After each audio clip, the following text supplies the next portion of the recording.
Would be great. Thank you all very much. Welcome to the Climate Center's Climate Safe California webinar series. Today's topic is funding climate action, a bond and beyond. My name is Doron. I'm going to be your MC and host today. We really want to thank all of our speakers and presenters and all of you, the attendees who've taken the time to join us for this important topic today. In just a moment, I'm going to introduce our CEO, Ellie Cohen, who's going to give us a little bit of context. Why are we talking about this topic? How does it fit into our broader goals? But just quickly to let you know that this is part of a series. Many of you have attended a number of our webinars in Climate Safe California webinar series. Today's topic, funding climate action, a bond and beyond. And we also want to let you know that we will be having a policy summit in August, and we urge you all to attend that. We'll be sending you all information on that. That is going to be a super interactive, action-oriented webinar in which you're going to get a chance to really influence policy in Sacramento. Before we move on, I'd just like to take a moment to thank our sponsors and our promotional partners, without whom we wouldn't be here and you wouldn't know about it. So I want to thank Renewable America, Enphase, Jackson Family Wines and the Generosity, also Recology, Willow Creek Wealth Management, Soil and Company, MCE Clean Energy, the Bay Area Air Quality Management District, all of these other CCAs, Peninsula Clean Energy, Silicon Valley Clean Energy, Sunrun, River City Bank, and Terra Verde Energy. All of these companies support the Climate Center because they understand the importance of our work. So thank you for being here. And I also want to thank all of our promotional partners, the Better World Group, Actera, ZEV 2030, Move LA. Denny is here with us today. Grid Alternatives, CalCan, Joint Venture Silicon Valley, Clean Coalition, Climate Resolve, the California League of Conservation Voters, Drawdown, Local Government Commission, Community Environmental Council, and the Center for Sustainable Energy. And I think what this really tells us is the broad coalition that we're building that involves so many nonprofits, community groups, activists, and folks just like you in order to help us achieve a climate safe California. To find out more about all of that, you can go to theclimatecenter.org. And to tell you more about who we are and what we do and set the context for today, I'm now very happy to introduce our CEO, my friend, Ellie Cohen. Thank you so much. Let me share my screen here. Great to have everybody with us today. Thanks for joining us. For those of you who are new to the Climate Center was founded in 2001, based here in California. We are a climate and energy policy nonprofit. We are a think tank and a do tank, and we work with dozens of partners across the state to accelerate climate action.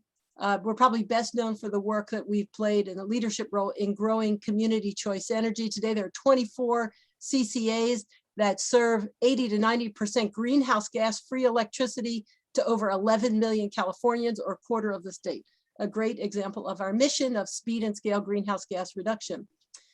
Just want to put this in context, as Doron said, that our current global climate goals are very bold, but so what are they? They came from the United Nations 1.5 degrees Celsius report from October 2018, almost 3 years ago. They said we got to cut emissions basically in half by 2030 and remove upwards of 1 trillion tons of warming compounds from the atmosphere we've already put in there. And that's to achieve net zero emissions or carbon neutrality by 2050. But the problem is the United Nations operates by consensus, so these goals are necessarily conservative. And there are a lot of new studies showing that these goals are not enough. We have to do more sooner to secure a climate safe future. We now know that we'll pass the 1.5 C dangerous threshold likely by 2030 and maybe even earlier than what the UN projected. The West United States, we all were here last week through this incredible heat wave. We expect another one in Northern California starting this Friday. And as it gets hotter and it dries out the soil even further, the dried soil actually drives even greater heat waves, and you have a positive feedback loop, which is very negative for us.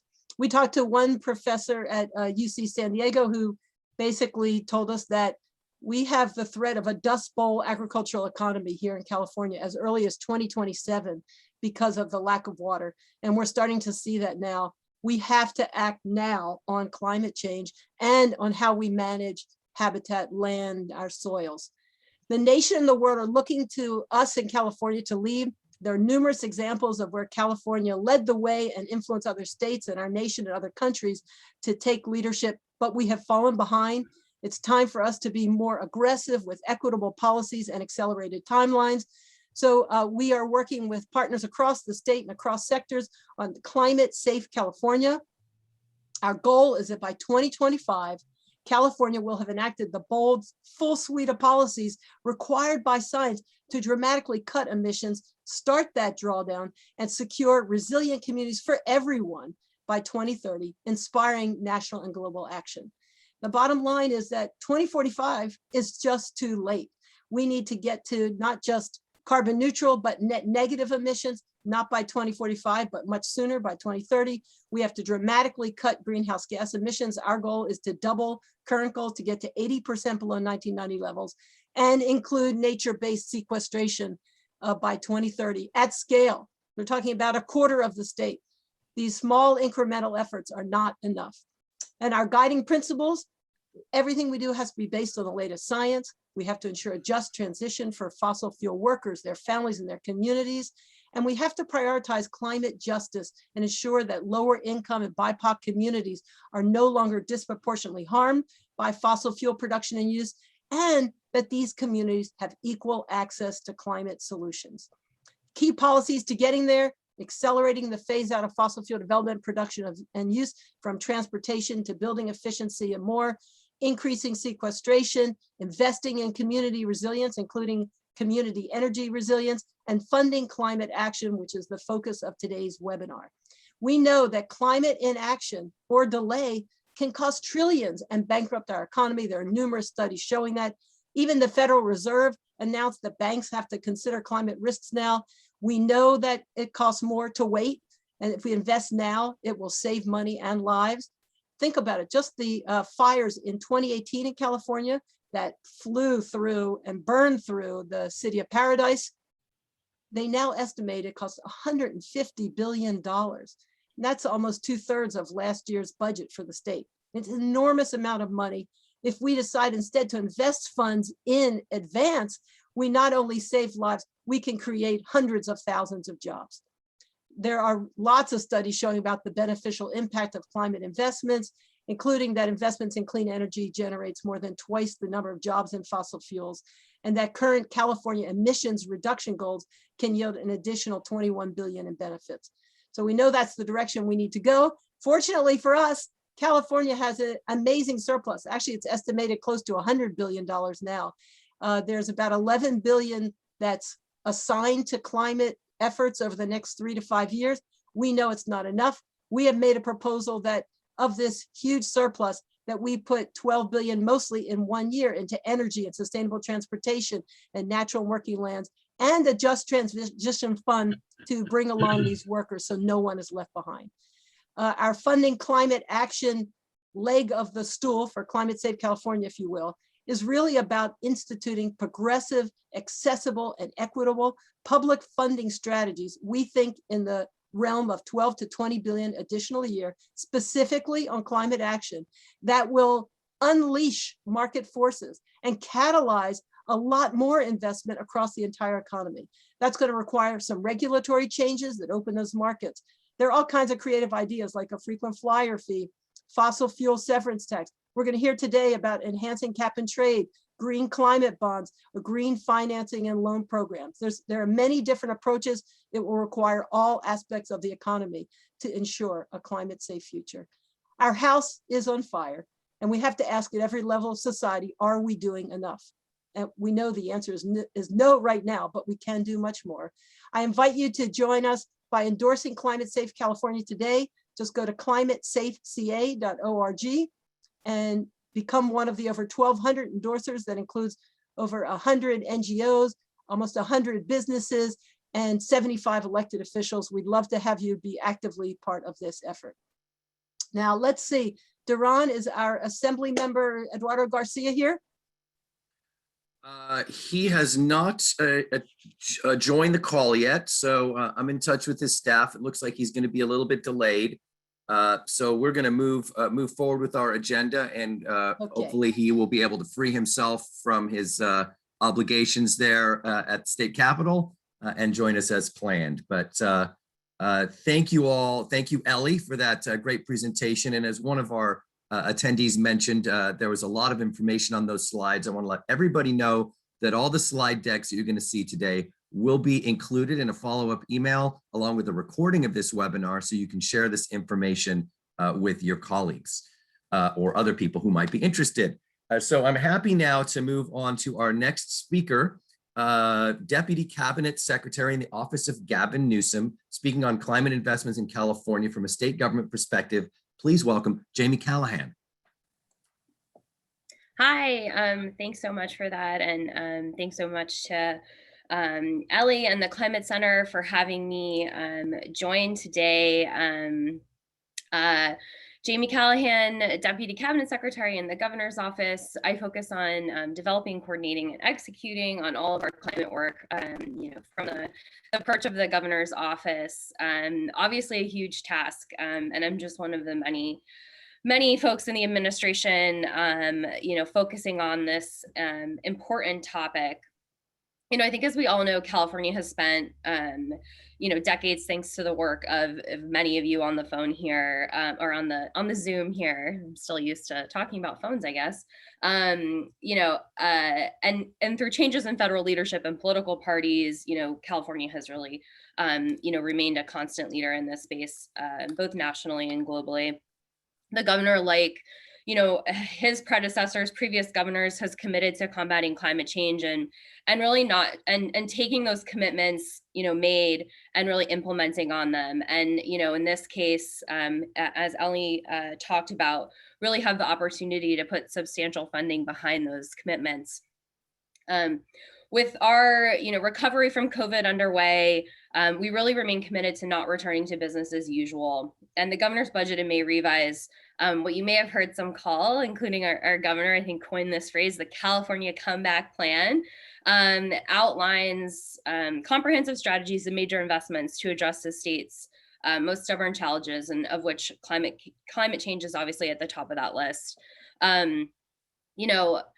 As many of you know, in the fall last year, with the backdrop of yet another catastrophic wildfire, the governor took action to protect communities and advance California's, as I was talking about, nation-leading climate agenda that included requiring all new cars sold be zero emission by 2035, setting goals more recently to end oil extraction, strengthening emission standards for trucks, and a pledge to conserve 30% of land and coastal waters by 2030. And a part of that, work over the last year, he's really called on us to accelerate our work and ask myself and all of my colleagues in state government to really double down on our work. And, I, as many of you probably thought, yeah, Governor, that is great. We will do that. And where's the funding coming from? How are we going to implement this work? And I think that's what really leads to, the topic here today, and talking about, our state budget this year and what has really given us a once in a lifetime, as far as my lifetime, and I'm sure many of here, an opportunity to invest in climate in a way that we've really never seen before.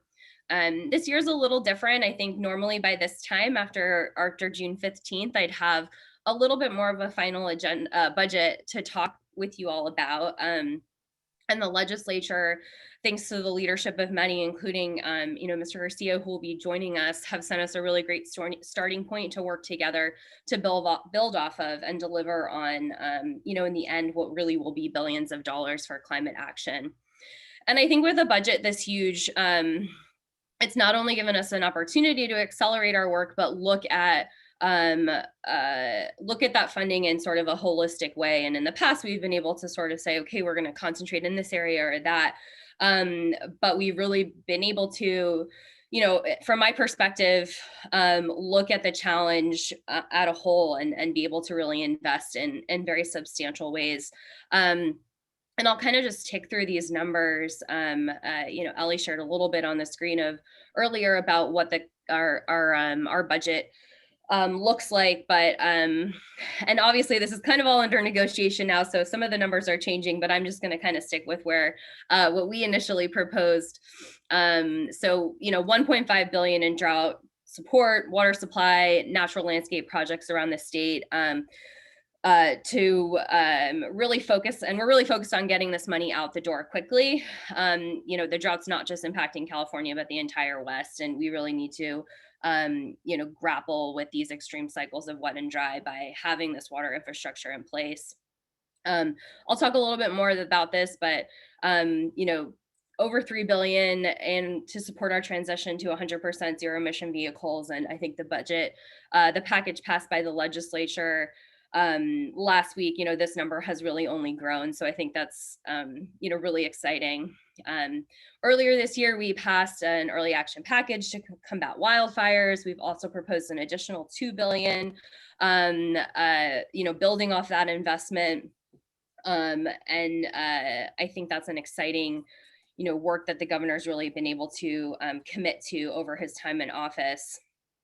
1.3 billion for climate resilience, 900 million of an energy package for a cleaner and more resilient electric grid. Over 700 million to advance our climate smart agriculture work and support conservation planning for a more resilient and robust agricultural system. 750 million to support regions to lay the foundation for effective and sustainable economic planning. This is really what we're seeing as a down payment on a just transition for California's communities as we achieve carbon neutrality. 130 million on infrastructure for recycling, and 500 million for our regional early action planning grants. These are really to get at our VMT work and leverage the governor's other proposed investments in housing and transit, ZEVs, and climate resilience. 500 million for active transportation. I think that, there's lots of different places in the budget. I think one of our senators called them climate Easter eggs that he was finding drop throughout all the different budget packages that we proposed. And I think, we tried to package them together to sort of show what this transformative funding really looks like. And I think from our count, it's over $14 billion if you include some of the transportation and housing dollars that are really meant to get at, our climate work as well. Two things that I want to highlight, not just because I work the most on them, but I think they're exciting, is really our ZEV funding. The bulk of the funding here of the over 3 billion is focused on medium and heavy duty vehicles, really working to clean up the air in our most impacted communities. And the other piece is our community resilience work. 350 million over 2 years to support low-income communities impacted by extreme heat, funding for urban greening, low-income weatherization. We have proposed a sort of stable funding of almost $500 million for SGC's Transformative Climate Communities program, our regional climate collaboratives, and a whole lot more. And I think we know that the next 10 years are really going to be critical in funding and executing on our climate commitments. And this funding spans over the next 3 years and will really be helpful in jumpstarting that progress. But, I think as we all know, it's not enough, and we must continue to work to leverage private and federal support to really make all of this work a reality. So I'm really looking forward to seeing how the budget lands over the next couple days, and I will cut myself short here and hopefully turn it over to the Assemblyman, who can talk a little bit more about that and let us know where things are. Not to put him on the spot.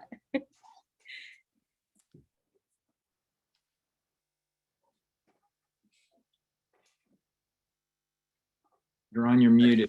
There you go. You can hear me now, I think. All right. Well, thank you all so much. I am happy to welcome Assembly Member Eduardo Garcia. Thank you so much for being here. I'm going to not take up too much time with introductions. I just want to give you as much time as possible to speak to this important topic. So thank you for being here representing the Imperial Valley, Salton Sea, and the people of those communities, as well as the entire state of California, and for your leadership in climate action in the Assembly. Go ahead. Well, thank you so much for the invitation. It's a great opportunity to kind of follow up with the presentation that we just had. I think we're all excited to see the amount of investments that are proposed. We have quantified between the $8 billion investments and the 3.5 for drought that we're in the $12 billion range. It brings to mind, both efforts, Assembly, Senate, climate bonds, that's far exceeding the amount of money that was projected to potentially be deliberated and debated for our bonds. Somewhere in the 7.2 billion was a proposal for many of the very same categories. But we know, right, and we hear this time and time again, that that's not nearly enough. The climate assessment stated that the cost, give or take, would be $100 billion, right, by mid-century to address these pressing matters related to climate, global warming. You all know that in my work, center of our focus has been the issues of environmental justice, air quality, water quality issues that all have a direct tie-in to this conversation. But exciting is, again, we'll go back to the opportunity that's before us to make these unprecedented level of investments. I think in front of us that is very critical to discuss and ties into the issue of global warming is the drought that's before us. And the drought isn't being kind. We know that we may have a very severe situation, far greater than what we've seen in 2012 and 16. And we have a unique opportunity to take some proactive steps by making some of these early investments in some parts of the state that we saw got hit really hard the last go around. For me, I wanted just to talk about, the bond efforts that are underway and now have segued into a budget discussion, a budget, compromise between the Senate and the governor. And I know that we all have very similar objectives and that we'll land at a place roughly where the numbers that were just articulated by the governor's representative. So we're excited to be able to stick around for a few minutes, hopefully answer any questions that folks may have. But I want to thank all of you for the work that you're doing. And look, we've got a long way to go. Ultimately, together, I think we're going to be able to make a significant impact on this work that everyone's striving to do. Well, thank you very much, Assembly Member. We really appreciate you being here, and thanks for keeping your remarks brief. We do have some time for some questions, so I urge our attendees to please go ahead and fire away. I'm going to start with a question from Stephen Goldberg. He's asking for whether you might know about this. Are there plans for desalinating water using renewable energy? You're speaking about the drought, and I know in some parts of the world, water desalination has become an important way to provide water. Any thoughts or comments on that interesting topic here in a time of drought? Well, look, I certainly am a very big supporter of desalination using green energy components. Big opportunity along the Southern California coastline to be able to take on these types of technologies.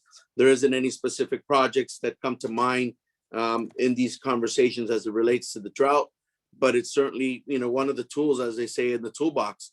And I know that it has some complications in some parts of the state, environmental issues that are raised, but I think that there's a really fine way of balancing, these needs and these technologies to be able to help us achieve some of these goals. And I definitely would be a big proponent of having these conversations, specifically when it comes to the drought discussion.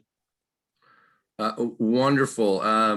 So for Bill Carney has a question specifically to the bond that you mentioned. Bill Carney asks about the bond. What bond, how big, when, for what? Could you give a little more details about what you would like to see in terms of a climate bond, how that might work?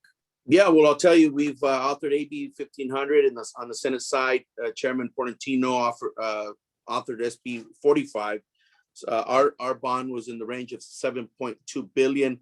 Many of the priorities that are being considered for investments during this budget that were outlined by the governor's representative are very similar to what the bond had in mind. The bond finds itself in the Rules Committee. We've got a handful of amendments that we want to integrate into the bond, knowing that the problem and the magnitude of the cost is far greater than the level of investments that we're making today. The bond was projected to be a 2022 bond, and we were still deliberating either a June or a November ballot measure to be able to give folks enough runway to do the work that it requires to get to the voters and let them know this is why this is important. Similar outlines on these SB 45 proposal that are now again focused in the budget conversations around the issue of climate investments. Wonderful. So I think we have time for maybe one more question, if you don't mind, and thank you for taking the time to stick around and interact with our audience. I know people are very interested in this and very happy to hear from you. Inga Olson mentions that state law targets 2045 for carbon neutrality. And as you know, the Climate Center and other organizations are calling for a climate safe California plan to accelerate that to 2030. So Inga's question seems to be, there seems to be a little bit of hang up with local governments in the state in terms of moving towards carbon neutrality as fast as 2030 or maybe 2035, as Senator Stern proposed recently in the Senate.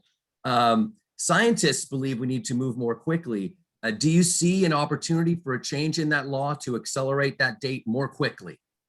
I do, and but one of the things that I also see is an opportunity to bring more folks with us, right? And I think that's part of the inclusiveness that we have to be focused on when it comes to climate justice. I think a part of that is making sure that we're bringing, communities, vulnerable communities along with us, and that we're also backing that up with intentional investments going in that direction. And I think people would feel less fearful of accelerating our ambitious goals and objectives, right? If they know that they are being included and that we're going to be providing the necessary assistance, whether it be financial, technical, planning, you name it. And there's a lot of investment being considered around those three areas that I just mentioned in our climate proposals between the Senate and the Assembly. So I think there's a great opportunity, and I'm glad that the question was raised because we should be more aggressive. And if we fall short, we know that we may have exceeded our prior, goals and objectives at the minimum. So I appreciate that people are thinking along those lines. Wonderful, thank you. I like my mother always used to say, if you want to reach the moon, you better shoot for the stars, right? That's right. So I think being more ambitious is something we're all in favor of. Assembly member, I really want to thank you for your time. You're welcome to stick around. Of course, I know you have important work to be doing today. So for the attendees, we will have time for more questions with the panelists later, but I would just like to take a moment to thank you, Assemblyman Garcia, for being with us today and for your important words, especially regarding equity and justice in this important transition. Make sure we bring everybody along with us, no matter where they reside or what their economic status may be. So thank you once again. Thank you. All right, wonderful, wonderful. Well, that was great, very interesting and inspiring to hear from one of our state leaders. I'm happy now to introduce our next speaker, who's going to talk about one of the primary funding mechanisms that exists right now, cap and trade. And in order to give us a better idea of the pros and cons and how that can or should work, I'm happy to introduce Danny Cullenward, who is the policy director of California Carbon Plan. So at Carbon Plan. So Danny, the floor is yours. Thank you, Jaron, and to Ellie for the invitation to be here. And it's a pleasure to follow the Assembly member. I want to talk about today the cap and trade program, which, as Jaron mentioned, I think it's important to understand is a significant part of the state's overall climate policy portfolio. I'm going to talk about some of the challenges it's experienced and ways we can think about strengthening the program to address the critical funding needs the state has on an ongoing basis. Before I do that, I just want to emphasize something the Assembly member said, which is that there's been a lot of concern around this program from different communities, including from folks in the environmental justice community, as well as from folks in the labor movement who are concerned about the pace and scale and consequences of the transition. I'm going to talk about ways to strengthen this program and do more with it, but I want to acknowledge, I think both of these concerns are rooted in the sense from the environmental justice side that the program hasn't been working as well as it needs to. to actually deliver on California's promises and making sure that we connect these climate mitigation efforts to the real world consequences affecting the air and water quality of the people who live in burdened communities, as well as the people who work in the incumbent industries we're trying to transition quickly. We have to solve both of those problems, and I want to acknowledge that up front as I talk about both the performance and potential for this instrument to be reformed over time. So the reason cap and trade program is an important thing to talk about is twofold. One, in the state's last comprehensive plan to get to a relatively modest cut by 2030, if we want to compare the target that's enshrined in law against the conversation we're having here today. Current state law requires a 40% reduction below 2020 emissions by the year 2030. We got to cut our emissions by 40%. And a big change in the last scoping plan was to emphasize the role of cap and trade, which used to play much more of a supporting role in an overall package of climate policies. In the current plan, it does about half of the work to get there. But as I'll review, the implementation of the program hasn't followed suit, and we're not on track as a result. So if you care about getting us to our current targets, let alone getting us to the more aggressive targets we're talking about, we've got to figure out the right role for this program and make sure it delivers on what that role is. The second reason to care about this program is it's been a substantial source of revenue. To date, almost $16 billion have been raised by the auctioning of these allowances, these rights to pollute, that companies subject to the program have to surrender periodically to the regulator to comply with the rules. $16 billion to date, and as of recently, clocking into the neighborhood of $2 to $3 billion per year. So something on the order of a quarter of the down payment, this investment we're hearing from policymakers during this surplus budget year. It's a record kind of investment to be thinking about in the state. And we have an instrument that supports basically 1/4 of that in an ongoing basis. I'm going to show 2 slides and then back out of the technical details to wrap up the conversation. But to illustrate the problems with the program and the potential to make it better, I wanted to show a couple of pictures just to make that as straightforward as possible. So you should now be seeing on your screen a picture of the revenue from the cap and trade program here. This is a full picture of the entire program's history in the beginning of its existence in late 2012, all the way to the most recent auction from last month. And you see 2 trends in this picture. The first is that at the very beginning phase of the program, only a small number of sectors of the economy were covered, and so revenue was quite small. Beginning in 2015, the transportation sector, our biggest source of emissions, became subject to the program, and the number of allowances that the government sells to raise revenue at these auctions went up substantially. So you see this big uptick in revenue in 2015. But there's a second pattern that I want to draw everybody's eyes to, and that is the crater in revenue. We've seen now twice, we've had 2 revenue crises as demand at auctions has collapsed as a result of what I would call a relatively poor program design. So very famously in 2016 and 2017, demand at auctions collapsed as concerns about the legal future of the program were up in the air. Eventually, policymakers negotiated an extension and normalcy returned to the markets and people came back to the auctions. And again, in 2020, as we saw this significant excess supply of allowances hit the wall of the global pandemic and everybody pulled back from the auctions, we saw again a cratering in revenues.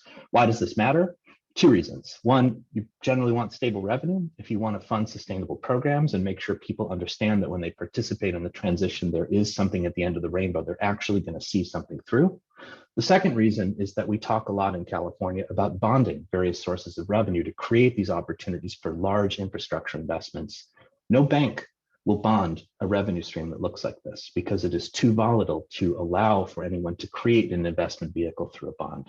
So again, when you look at the history of this program, it has a very checkered role in terms of its ability to sustainably and predictably raise revenue as a result of some of the design choices that the California Air Resources Board has made, which they could change in the future if they were so inclined.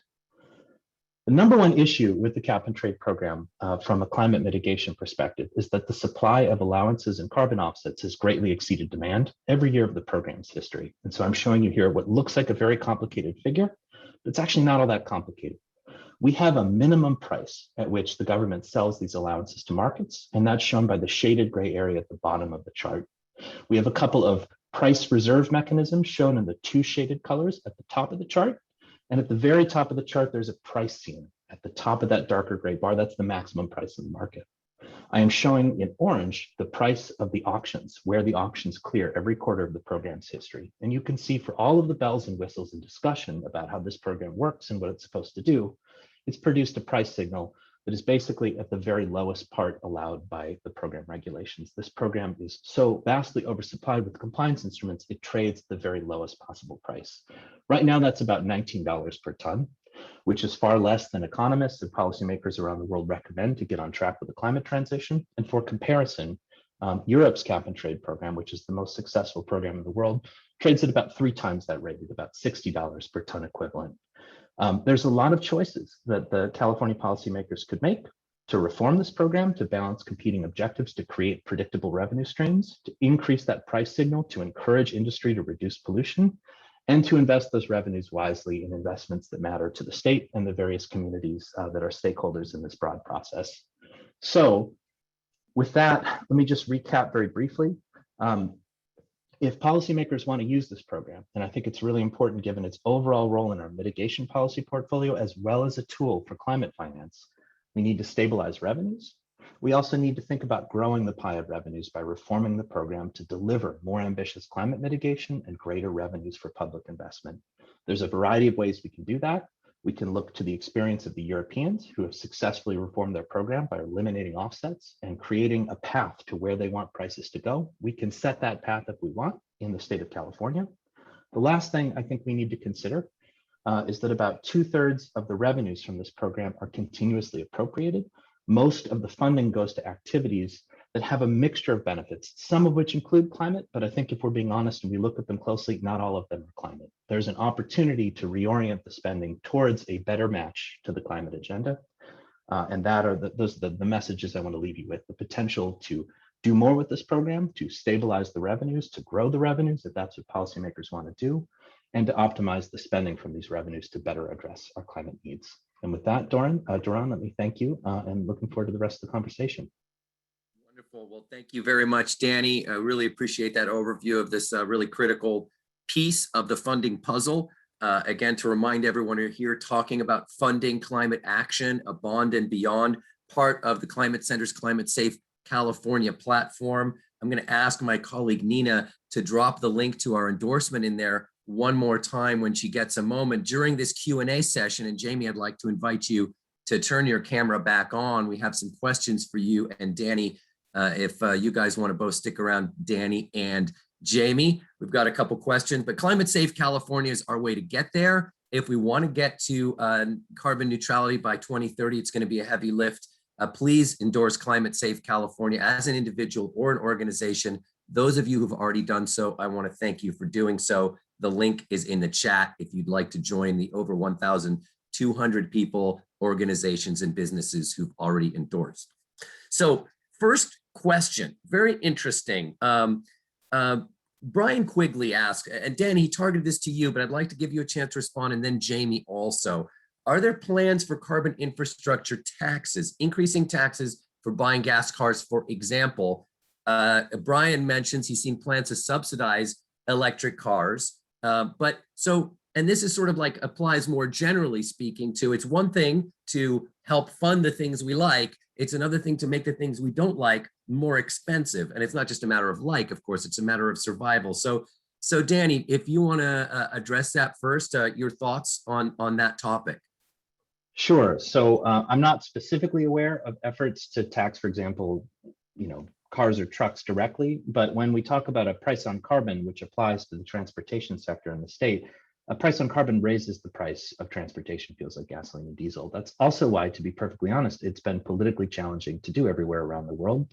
And there's a balance to be struck between carrots and sticks, if you will. Carbon pricing is smart policy that raises money, does good things, and there's only so much people want to do with it politically.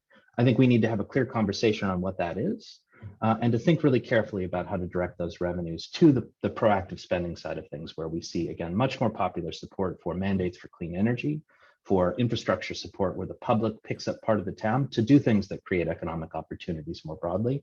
But I do think when you think about climate policy writ large, carbon pricing is one of the primary ways people try and make the bad things more expensive. And if that is your interest, this is one of the primary mechanisms by which that can be accomplished. Thank you very much. For a perspective from the governor's office, Jamie, what's your thought on carrots versus sticks?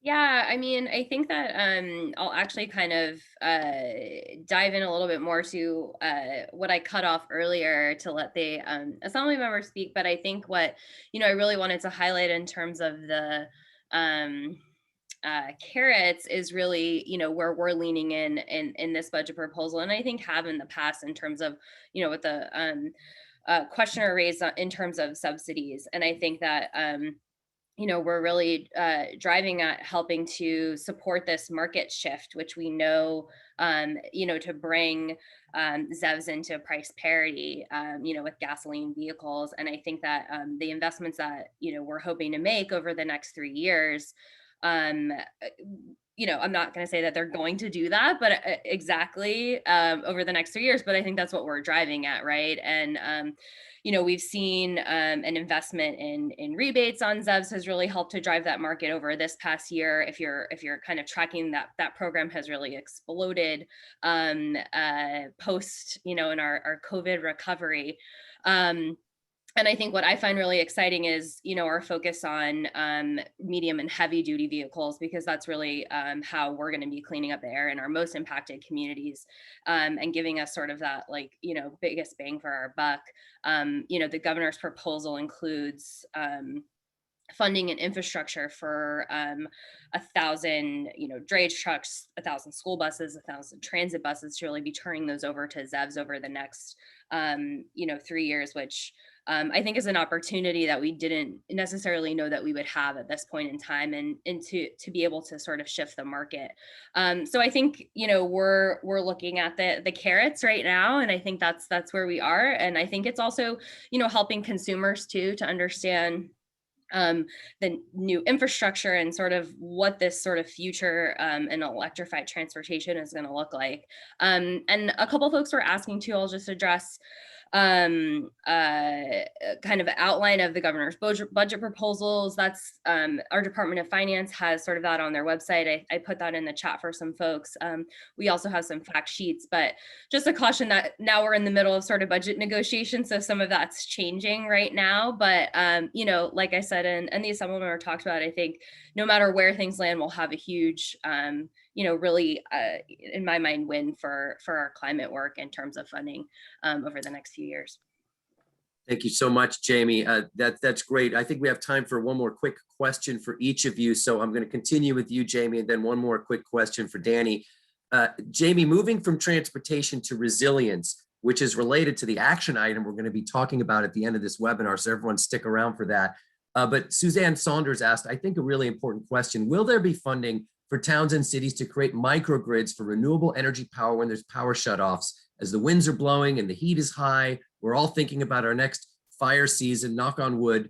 We don't have one this year, but as cities and towns turn to diesel generators for emergency power, we're just fueling climate change. So what can you say in terms of the governor's budget for funding for clean energy resilience? Yeah, that's a great question. And, my colleague, Alice Reynolds in the governor's office, the governor's senior advisor on energy. So if she was here, could speak a little bit better about this than I can. But, I think that the investments that we put forward around 900 million in the governor's comeback plan, May revision, to really focus on building that 21st century energy grid to be more reliant. And I think included in there, someone also asked a question about green hydrogen, and there's also a green hydrogen pilot as a part of that work. But yeah, I mean, and I think, we know that there's a lot that we're going to have to do over the next, 5, 15, 20 years to meet our clean energy goals. And I think we see that this, budget investment continues to support that and lay the groundwork. And I'm sure you saw investments in offshore wind and all of that. And I think really sort of laying, like I said, laying the groundwork for that energy system of the future. Yes, thank you so much. Something we're very much in favor of. Danny, last question for you, and I'm going to kind of combine a couple from Marty Roach and Judith Borsch. Are the policymakers going to revise the cap and trade program? Are there legislative efforts to reform the cap and trade program? Are we going to at least make it comparable to Europe? And I'm going to add to that, how does California get back into a leadership position in climate, specifically talking about our cap and trade program? So, I think there have been proposals in the past from the legislature, including in last year's budget session. The legal authority to do a much better job is already present. So the Air Resources Board could choose to make any of the sort of reforms I was talking about right now under current law. They don't need statutory authorization to do that. And we're just beginning a process called the Scoping Plan, where the Air Resources Board is charting the course to carbon neutrality by 2045. And as part of that process, I think there's an opportunity to have a conversation on what this program should be. There are different paths we could take. We could rely heavily on it and follow through. We could reduce the reliance on this program and make it stable and optimize a more modest program. And what we did last time around is pretend we're going to use it really heavily without following through. I think that's a really bad course of action, but there's a wide variety of options. And I think that's a topic of conversation that, frankly, really rests with the administration, but it's going to require some proactive and productive conversations between the two branches of government. And I'm hopeful that that's a conversation that will evolve, particularly after this really important discussion around this year's budget is concluded. But that's something to pay close attention to in the next year or so, I would say. Wonderful. Thank you, Danny, and thank you, Jamie, both very much for your thoughtful answers. And I just want to acknowledge to all of our wonderful attendees that we often get more questions than we can answer. I'm going to invite our panelists to try and respond via writing. If we can, there's a question that you can reply to via typing. Please do so we try and clear as many questions as possible. But we're going to move on now out of interest of time and respect for our many amazing speakers to talking a little bit more about private investment. This is an important piece. As we know, the government can't foot the whole bill. We need to do more. So how do we leverage private investment in climate solutions? And Peter, if you could turn on your camera, if you hear me, here comes Peter Lucchetti, founder of Table Rock Partners Infrastructure Fund, to perhaps give us an alternative view on how we're going to pay for our climate safe future. Peter, the floor is yours. Oh, you're on mute, Peter. How's that? Can you hear me okay? That's much better. Perfect. Go ahead. Thanks for inviting me to speak today, everyone at the Climate Center, Ellie and Doron and Barry and others. Really appreciate the opportunity to participate. It's really an interesting conversation y'all are having here in the call today. My background really lies in private finance, although I should add that I did serve for 7 years on the board of directors of the California Infrastructure Bank for Governor Brown. The governor in California has the right to appoint one board member to that board, and I was that person for 7 years. So I did gain quite a bit of exposure to the policy environment in California through that experience. What happens at the board of the iBank is you approve loans to parties who are applying for loans for various purposes, many of which relate to energy. And of course, that takes you into conversations with the California Energy Commission, the independent system operator, the folks over at the PUC. It's an ongoing revolving conversation about how to form policy that enables more capital formation, or I should say asset formation in the California economy. I think one of the things I often hear from people is there's a shortage of capital. There's not enough money and we need more money. And if the public sector spent more money, this would solve the problem. And we would be able to accelerate the climate change agenda. And in part, I agree with that sentiment. I don't want to say that it's wrong in its entirety, but I think I would throw a yellow flag up and say caution on that statement.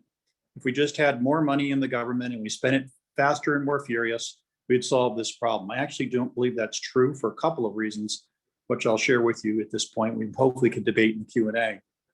One relates to the observation that in the United States economy at large, in particular California, we do not have a shortage of capital. We're at an extraordinary position in the global economy, notwithstanding many of the criticisms you hear about globalization and in the United States in particular in the media. The US has more savings, more pension capital, more money to put to work than anybody in the world, both in the public and the private format, whether it's tax-exempt bond financing or public or private taxable financing. There just isn't a shortage of capital, and there's no shortage of capital in California at all. I think what you really need to focus on when you think about capital availability relates to public policy on the one hand, and it relates to staffing and team participation and execution on the other hand. How do you actually get something from inception to shovel ready? How do you go through the process of making a project plan work and doing the project management that you need to do to get these assets in the ground, get the hardware in the ground, and get this working, whether it's in the transportation fleet, it could be in the power generation fleet, wherever you like. And I'll give you two examples. Right now my firm's working on 2 microgrids in California. We're a leader in the United States on microgrids. We're working on one in Southern California at a wastewater plant in a city of 110,000 people. And it's really a fascinating project. And it really is now showing the promise to be a zero carbon wastewater plant by using the biogas produced through biodigestion at the plant, 60% of the energy capacity of the plant, by the way, combined with batteries and solar, equating to 100+% of the energy needs of the plant. So this plant will be able to do not only serve the energy needs of the plant and create better resiliency, it will also be able to provide for arbitrage to the grid, and a type of arbitrage that provides duck curve stability across the energy spectrum, when we're trying to address intermittency. But when you look at project execution and you think about the people involved and the state's public policy, it's really vexing. It's not capital availability that slows us down. That's not the issue, not at all. What really is driving us crazy are things like a level playing field for grid access and the interactions we have with the utilities that sort of complicate that thesis. In this case, Southern California Edison, who's, by the way, very cooperative, but the policy is the policy. We can't freely take that microgrid at that wastewater plant over the fence and start becoming a community-wide microgrid, because we're not allowed to do that. And I think that policy needs to change immediately. I again want to stress, this isn't an issue of capital availability. It's an issue of public policy. And I think I want to compliment the Climate Center, and Ellie, your team is just doing a fantastic job at trying to dig into some of these tough questions. When I hear the assemblyman say, we got a big bond planned, I say to myself, yes, that's okay. I encourage that. I'm not saying it's wrong, but I do want everybody to understand California already has a high level of indebtedness as a state. We don't have a lot of borrowing capacity left as a state across all disciplines, whether it's education, healthcare, transportation, energy. We are a heavily indebted state with a high taxation rate, which brings me to my second point. Beyond what I said, I want to conclude what I just said, which had to do with project management, project execution, the interaction between public staff and the private sector. Key issue in getting things done. Second observation, the crowding out effect in California and the limited financial capacity we have. Everybody's very excited about the fact that we're in a big, robust budget year. I'm excited about it.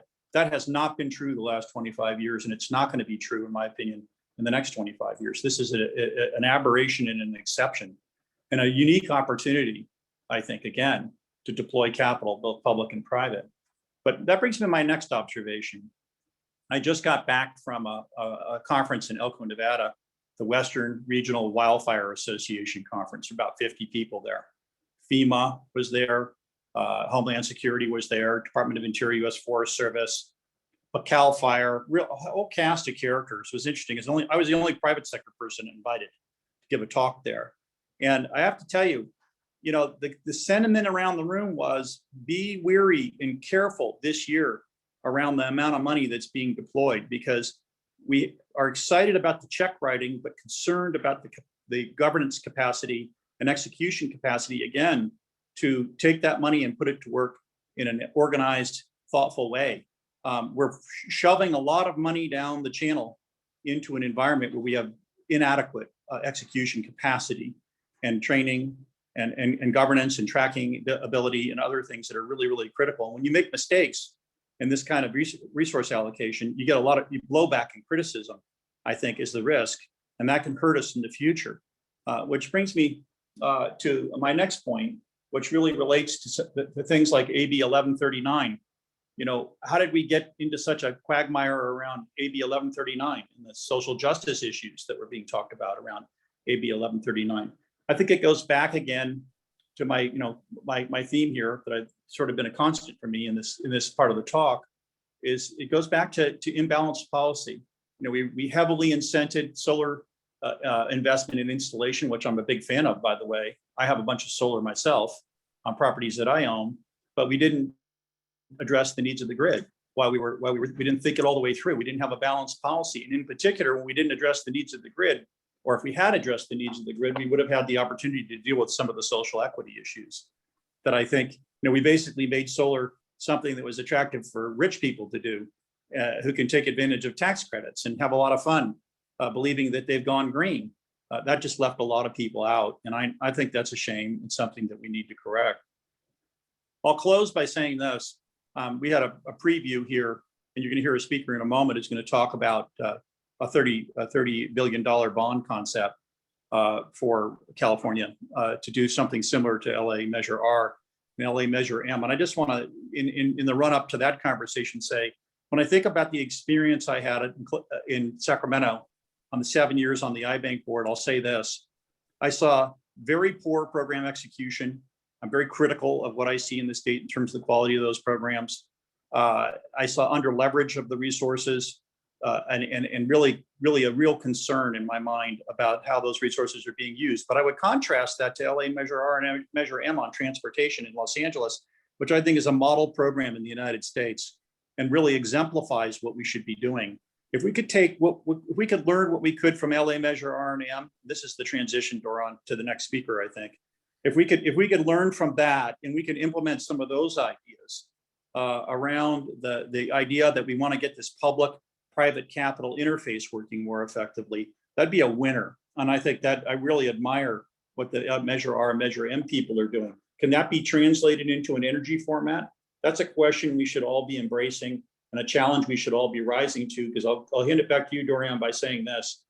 Even with the robust excitement we have and the amount of capital we have this year, which has been the exception, not the rule of the last 25 years, it doesn't scratch the surface of the pace and velocity we need to be at in order to make this climate problem, solve this climate problem. And I want to say this. We have to use private capital to solve this problem. We do today. Anybody who thinks we don't today, we do. It's majority of the capital that's deployed is private. And we're going to have to get the public sector and private sector to execute better. There's no shortage of capital. It's all about execution. Thank you. Thank you, Peter. Thank you very much. And thank you for queuing up our next two speakers. And I just want to really just take a moment to appreciate you speaking on behalf of, it's not just a matter of how much money, it's how it's spent and what we do with it and spending it wisely that is so critical. So that is the bigger problem and challenge we face. There is no shortage of capital. That's an illusion. What we have is a policy problem, and beyond the policy problem, a staffing and resource and execution problem. Absolutely. Well, thank you so much for that. And stick around. We're going to have some time for some questions. Our next speaker, without any further ado, the Senior Advisor for Climate Finance in the Governor's Office, talking about public-private partnerships. I'd like to welcome Dan Adler. Dan? Thank you very much, Doron, and thank you to the Climate Center for the chance to be with you today. I'm going to share a few thoughts that build from what Peter just presented, really with an emphasis on the fact that we all have to be in it together. All the sectors work together. It's something of a false choice, a potentially dangerous one, if we think that any one sector of our society or aspect of our civil life is going to solve this problem. I've worked in policy and in industry, and I've spent time in the advocacy space, and every single element of that has a role to play here. But at the end of the day, what we're talking about is infrastructure. Climate solutions are infrastructure solutions. And there is no such thing as a purely private infrastructure investment. It inevitably involves government because these are huge, impactful commitments that engage with and disrupt our daily lives. And so the public interest is inevitably implicated. So the argument I'm going to be presenting is that we have to be more assertive in that regard. And yes, it's true, there's plenty of private money out there. It's also true that we spend a lot of public money. And the basic problem that I see is that these two forms of capital are not coordinated well enough. If we're going to have a large new bond that capitalize our solutions, that would be tremendous. But what it comes down to is how we move that money and what it goes to and in which public and private partnerships we leverage to get that job done. I do have a few slides to share that I wanted to leave with you all, hopefully to stimulate some conversation. So climate requires investment grade policy, and that's partly what California has, but also what we need to continue to improve upon. There we go. So the infrastructure of climate solutions, where do we stand? Let's spend a few minutes talking about the kind of state of play based on prior commitments the state of California has made through its policies and where we actually are in terms of execution. For some of those, we're in good shape. I would point particularly to the 2020 targets that we've set years ago now for greenhouse gas reductions and the renewable energy industry. I came into this work 20 years ago working on the original RPS program. And those goals were audacious at the time. We said we were going to transform and have 17% renewables, and the world thought we were crazy. And here we are approaching 40%, much more in a totally decarbonized power sector. The point is, though, it took us a decade of policy design and implementation and then infrastructure pace to get us to where we are in 2020. It didn't happen overnight. Infrastructure takes time. So when we think about setting new goals, we have to recognize that it's difficult on the ground. And my ask here is that we focus equally on that, and that advocacy interest focuses, yes, on setting new targets. We have to do that. Science is telling us that. Yes, on raising new public and private money, but also focus on how we're doing day to day. Just for context, the CEC recently produced a report on SB 100 implementation, and there's some interesting numbers embedded in there, particularly if we're talking about pulling 2045 targets into 2030. So just briefly, we currently have about 8 gigawatts of customer-sided solar in California. 2045's target in their model is 28 gigawatts. So pull that forward to 2030. We have 12.5 gigawatts of utility scale solar. The 2045 target is 70 gigawatts. 6 gigawatts of onshore wind, 12.5 gigawatts of onshore wind. Where's that going to go? 0 gigawatts of offshore wind, 10 gigawatts of offshore wind by 2045 or 2030. If we're going to get serious about that, that requires a lot of close quarters engagement and serious policy setting with an eye to execution, capitalization, planning, land use, the whole 9 yards. Tedious work, hard work, not as glamorous as setting a signal, but I will submit that we will not achieve our targets, and we will not send a signal to the world if we don't spend equal attention on the execution challenges those goals require. See, we need a boost. We can kind of see the path to the 2030 goals. I would suggest that for 2045, as those numbers suggest, we are a long way from confidence that we can get where we need to be. We can do it. We're California. We've got the capital, the entrepreneurship, the policy momentum, but we have to make sure we're spending equal attention on execution. And frankly, we have a data gap. We don't even know where the money's going today. We focus on venture capital and innovation. What about on the ground, steel in the ground? We don't actually know how we're doing there. The macro conditions are important to highlight here. We all heard the gloom and doom about California being in the dumps. We've got the #1 US economy, arguably the #1 economy in the world. This is the time for a focused public-private investment strategy, because all eyes are on California as the place where growth and innovation are coming, and they're back. And we're going to see a huge surge, as we've heard today from our speakers, in capital committed from the public sector. So California is the place to do this work, and the climate equity commitment has never been more robust. So the signal opportunity is real, but again, we have to focus on execution as well as target setting. A brief word on what we're doing at the Infrastructure Bank with the proposed Catalyst Fund. This is a pre-COVID proposal that the governor offered in January as a fully capitalized, all-purpose infrastructure bank to blend public and private capital. This year, with last year's budget realities, we've come back with a focused proposal to target the first 2 categories you see on this list: bioeconomy and natural working land solutions. But we just put out a message as we were looking to explore the market. What's investable today? We got more than $6 billion of potential projects, varying stages of shovel readiness, but 700 climate-related projects. Folks offered up saying, we're ready to go, we're ready to build. Can you help us find the money? Connect the private capital we know is there and wants to be participating with the policy-directed market transformations that are real and tangible, but there's a lot of close quarters work, and that's what a public interest investment bank like iBank could be doing through the Catalyst Fund and other mechanisms. So if you want to hear more about that, I'd love to describe what we're up to and where we think it could go. This is a public interest investment vehicle that can spread the benefits of climate solutions to all 58 counties. So this is my last slide. What do we need from the next round of policy making? And this first bullet is my main point. I've said it a number of times now. We have to be more ambitious. We have to be informed by science. We have to demonstrate to the world that the modern, mature $3 trillion economy of California takes science seriously. And we're focused on execution. We need to prove that the commitments we've made in the last 10 years can be done, because the rest of the world, by and large, hasn't even made those commitments yet. So if we make the next round of commitments and fail on yesterday or last decade's commitments, no one's going to embrace those as proven models that they can adopt and come along with us. And we can't therefore claim to be sending a signal of transformation to the broader world. We have to look at how regulation does shape markets for investability. We have to create predictable demand. That's what capital needs to see. That's what the RPS does. That's what the net energy metering programs have done. What about those policy designs can we copy from? And we have to drive capital where we need it. We need to leverage and lead critical transactions, not wait. We can't be passive. That's why a public investment bank is so crucial.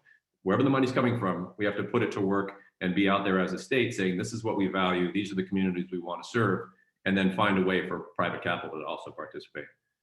And then lastly, we're at the bottom of this investment ramp. It's going to get steep, it's going to be exciting, we're going to do a lot in the next decade, but all the design decisions we make now have to embed this notion that private capital is essential.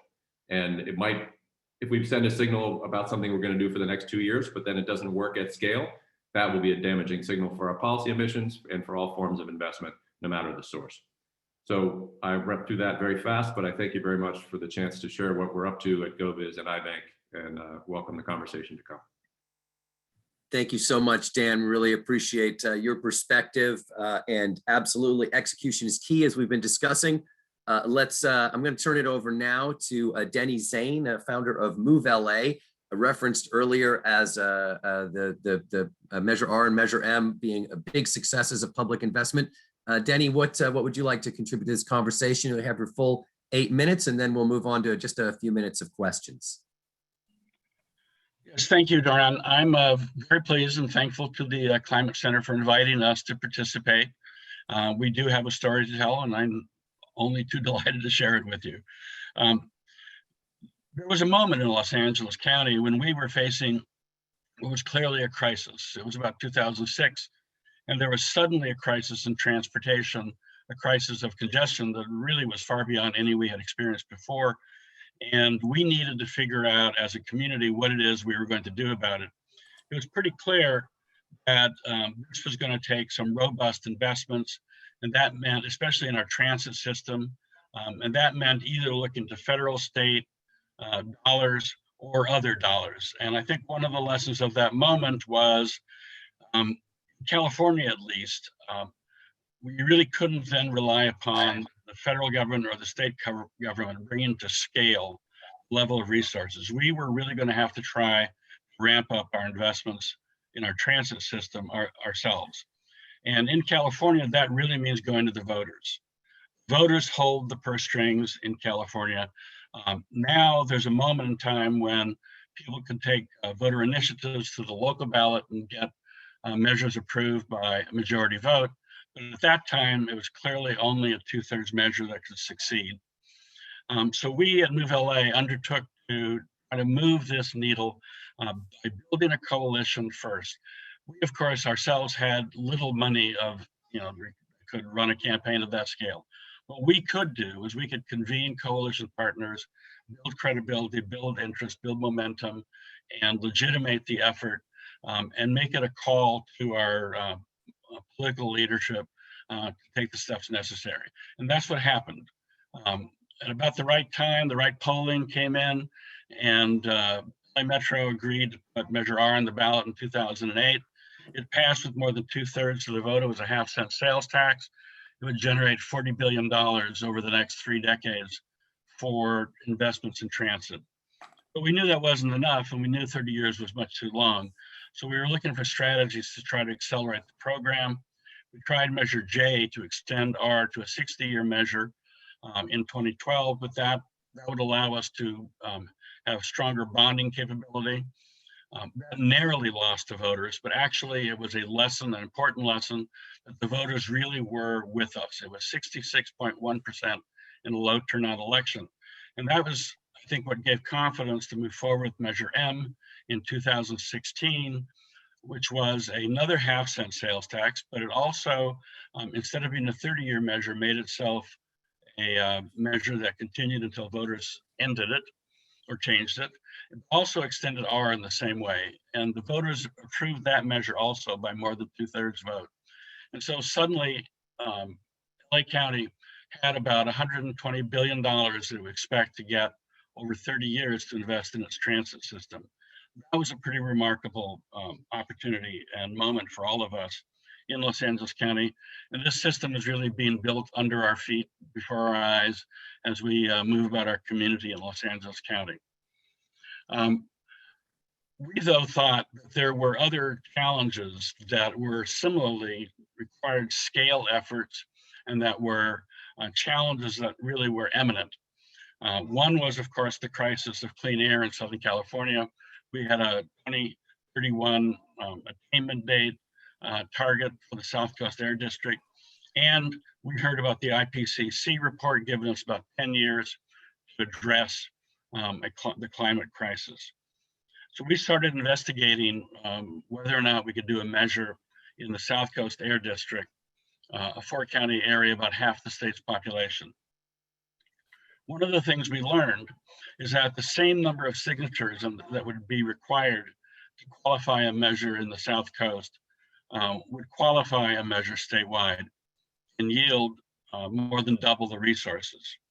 So we began to look for partners statewide, identified and began to work with SPUR, Green Lining Institute, CLCV, and the LA Alliance for a New Economy to talk about a possible statewide measure. We had discussions with the Climate Center here, with Climate Resolve, Coalition for Clean Air, Breathe California, and others. And I won't just list them all for you. I think I want to go into the substance here. We had 3 choices, really. Choice was a signature drive to November 2022, or ask the legislature to put on the ballot in 2022, or a signature drive to 2024. At this moment, all these options are on the table. But the timeline for a signature drive to 2022 is fast reaching a moment of truth. And we're in a moment of great challenge all around us. Not only do we have a climate crisis, of course, we have a housing and homelessness crisis. We have the pandemic and the recovery. We have climate and crisis and racial justice. We have a crisis in democracy. All of these challenge our resources and our commitments as community members. And if we're going to do something here that's meaningful, we need to go to scale. We need to have it reliable and predictable. And that's what a ballot measure can do over all other tools. It can go to scale, it can be reliable and predictable. It can give the marketplace kind of predictivity that is required for manufacturers to take their production of cleaner technologies to the economies of scale, which will bring down the cost and the price to everyone. That's an essential part of our goal. So the measure we're looking at would be about $2.7 billion in the first year, about $30 billion over a decade, $70 billion over 2 decades, and $120 billion over 3 decades.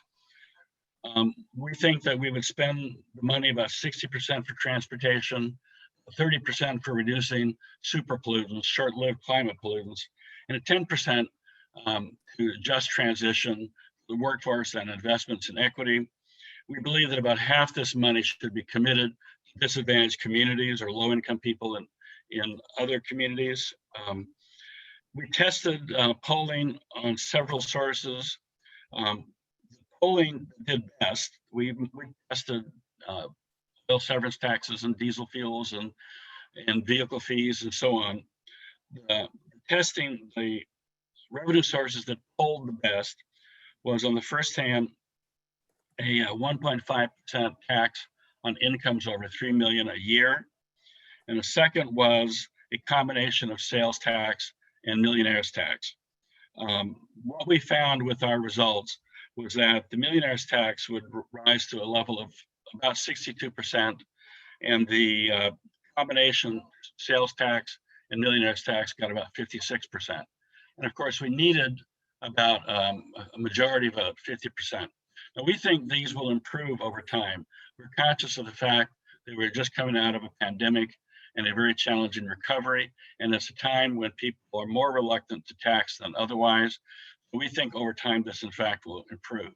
But if you have the opportunity to take a measure to the voters that can get 60% and generate the scale of resources we're talking about, and give manufacturers the kind of reliability they need, that the public is there to support both infrastructure and marketing the product, that's the scale of effort that's needed at this moment if we're taking this decade seriously. Wonderful. Well, thank you so much, Denny. Great perspective. And I love having sort of different thoughts and different ideas. Obviously, there's no single path to get to a climate safe California. So I'd like to invite Dan and Peter to rejoin us. We do have time for a couple questions for the last 3 speakers. And I'm going to start with sort of a couple of questions from Suzanne Smith.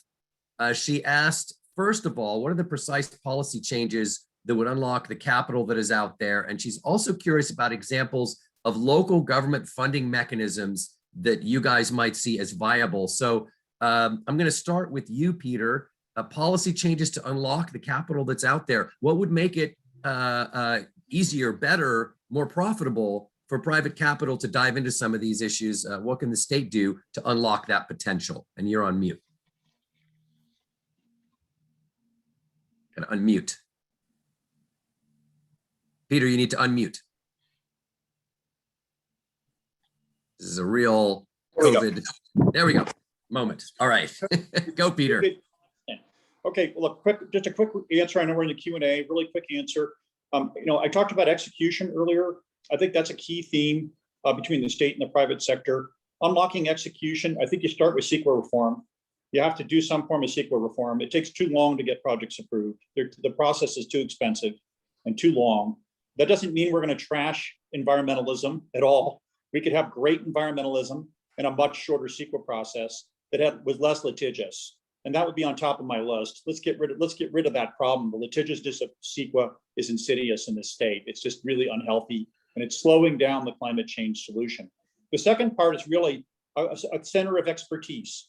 I advocated this at the iBank when I was on there for 7 years on that board. I think we should have a center of expertise in California where smaller communities can come and say, hey, help us figure out how to execute on these projects. And a center of expertise that has the governor's ear and removes obstacles, infighting, challenges between departments and across agencies, conflicting policies, the never ending, there are 72 people that need to approve this project across 48 agencies, federal, state, and local. You really just go crazy trying to get this stuff done. Last thing I'll say on local funding, I just think that is a wonderful agenda. There's so many different programs and ways to, I said earlier, there's just no capital shortage. There's a lot of different local funding solutions. There are many programs you can participate in, some of them supported by the federal and state and federal government, and some just local. Of course, there's various forms of tax exempt financing. And any city that wants to can pass a revenue-based initiative. You'd have to go to the ballot like Measure M and Measure R. But that's why I like Measure M and Measure R so much. Local people took the business into their control and actually went and did something bold of national significance. We should all applaud that. Wonderful. Thank you, Peter. I'd like to give Dan and then Denny an opportunity to respond. Dan, further thoughts on unlocking the capital and policy changes that might be helpful in that regard? Yeah, thanks for the question. I think that the macro point is that there's not any one answer. Is that the climate infrastructure challenge has so many different forms based on the technology or the sector. It's the entire economy, right? So there's not one thing to do, but you have to drill down and understand what's different between large scale grid solutions and distributed grid solutions and transportation, and then figure out what the financing issues are associated with those. But the things that have worked are the things that have pretty predictable cash flows associated with it. So contracts for long-term power stimulated the renewables industry, full stop. Things like on-bill repayment mechanisms that give certainty of capital coming back to the investor, those have motivated money. Whether you get the prices right is another thing, but thinking about at the end of the day, yeah, there's a lot of capital, but it's not particularly risk-loving. And it can go other places and other sectors where they get stable returns and they don't have to worry about whether the policy regime's changing or the commodity is desired. So stability of returns is a key thing.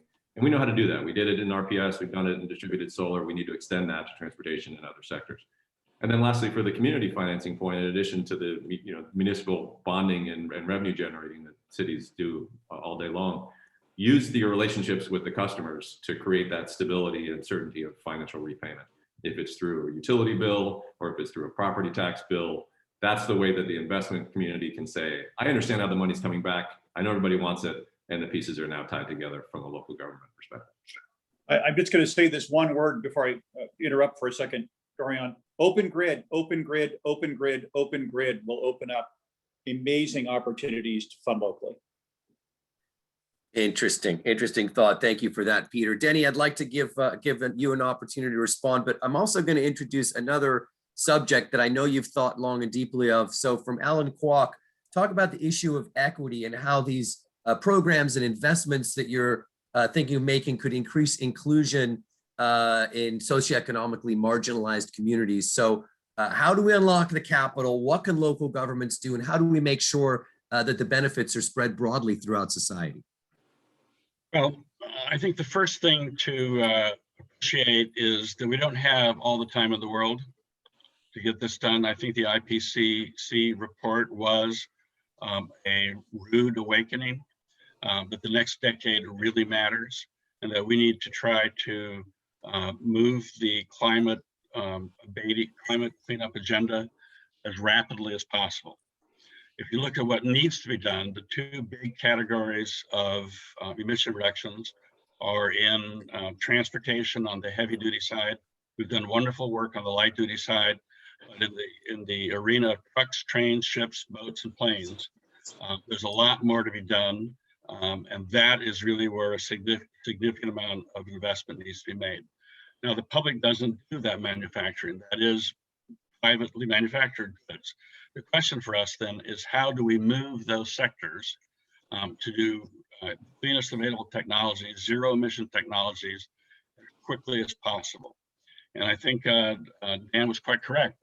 This is a largely risk adverse community. So we need to lower the risk. And that's what public capital can do. It can provide incentives to both the buyers of the vehicles. We can use our regulatory tools to require manufacturers to produce a certain level, percentage of clean technology. We need to make sure that they know that there's a market there. And so that's what our incentive dollars can do. It can go to scale and create the economies of scale needed for those vehicles to come out as rapidly as possible. Over a decade is possible. As to the issues of ensuring social equity and racial justice in the context of such investments, in the first instance, it's important to keep in mind that sector, the heavy duty sector, is largely diesel operated, and dominantly the emissions are from trucks and off-road diesel powered vehicles. There really is nothing we breathe worse than diesel along our highways and airports and the like. And that is where the real plague, environmental justice plague of free air is most vivid. And I think so. Fighting to end diesel is just mission number one in this in the social justice. Then we need to make sure that disadvantaged communities get their fair share of the opportunity created by these investments. Genuine opportunity to own and operate, for example, zero emission cars and trucks. Genuine opportunity to have access to the kinds of technologies that make business prospects possible, like heavy duty vehicles do. They're largely vehicles engaged in construction and commerce. And so making sure that low income people have access there is another key goal. And that's about policies, how you spend the money. And we would embed in our program, I think, half the money would be dedicated to such communities. Wonderful. Thank you all. Time is short, but Dan's hand went up and I want to honor and recognize that. Dan, do you have a comment you'd like to make? It's a potentially long one, but just briefly, I would say we need to think like investors, but from the public interest. Development banking has transformed the world outside of California, outside of the US, by leading with public policy and putting infrastructure and assets and jobs in places where the private markets won't do it. But it doesn't mean it has to be all public money. You can lead and de-risk with a little bit of public money and then show the private sector how to follow and how to get its returns. That's, you know, Dan, to your point, multilateral. Peter, quickly. Multilateral financing is the rule of the day outside the United States. What does multilateral mean if you haven't studied that recently? It's a partnership between public and private capital. Multilateral means public and private across various interests. And we don't do that well in the United States. You know, what I hear from a lot of public folks is, I've got tax exempt financing, you've got private capital, get lost. That's the wrong answer. That's absolutely the wrong answer. We really need a multilateral structure that works better in the United States. And you know what, I want to come back and just conclude by saying LA Measure R, R and M, that whole scene, they leverage private capital really effectively in that program.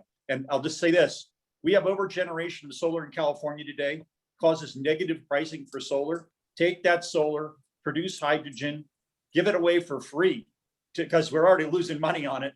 Give it away for free to poor people or lower income people who want to drive hydrogen cars or battery cars that are charged with a hydrogen electrolyzer. You know, let's get going and do some of the really cool programs. It's time. Thank you. Thank you, Peter. Thank you, Dan. Thank you, Denny. You guys have all done great.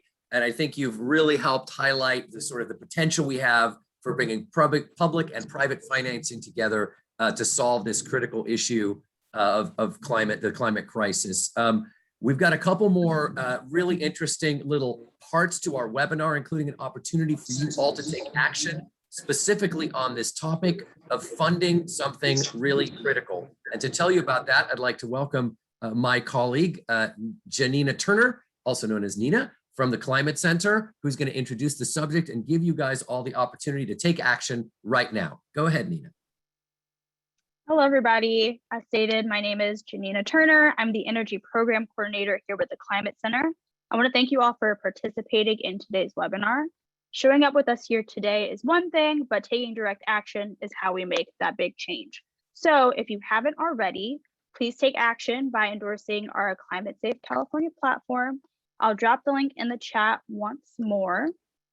But another action that we'll be taking today is focused on funding climate action. As you may know, power outages in recent years have cost the California economy billions and are expected to continue, particularly as record-setting heat waves continue across the West. As a result, many households and businesses are investing their money in fossil fuel power generators to get them through those outages.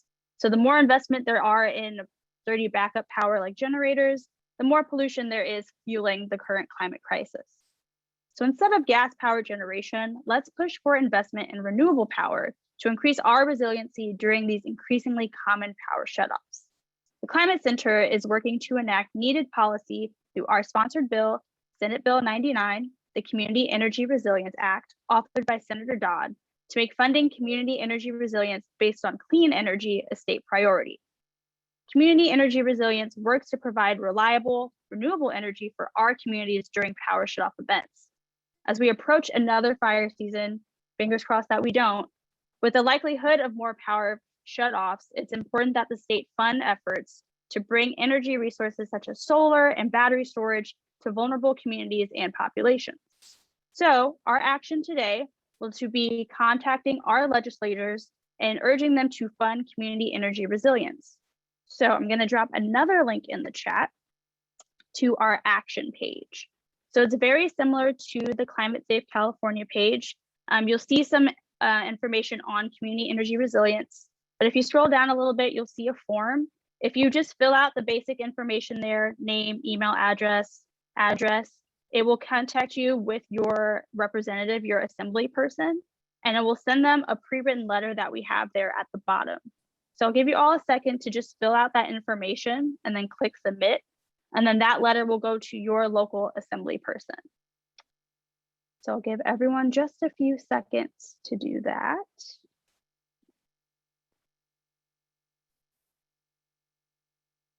And I want to thank you all for endorsing and taking this action with us. I will pass it back to Duran.